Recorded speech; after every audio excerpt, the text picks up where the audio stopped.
How to create Leonardo AI account. Hey everyone, it's me Shreya from Lemme Help. Let's dive into the video. First thing first, open your web browser and go to the Leonardo AI official website.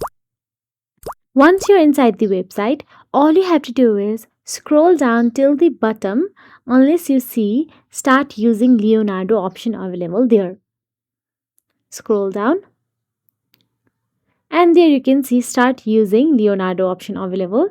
Simply tap on it to register. Now after you do so, you will be navigated to the sign up process. From there, choose the you don't have an account and sign up option available.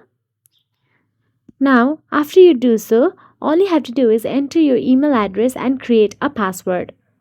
If you want to, then you can also sign up using social media accounts like Google, Facebook, or Apple.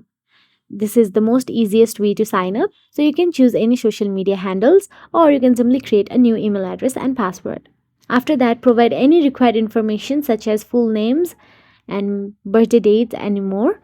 After that, check your email inbox for verification message from Leonardo AI. If required, you may receive a verification code via SMS as well.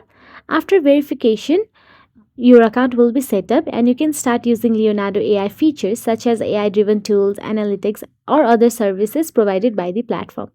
So that is it. If you found this video helpful, please like, share, and subscribe. And thank you so much for watching.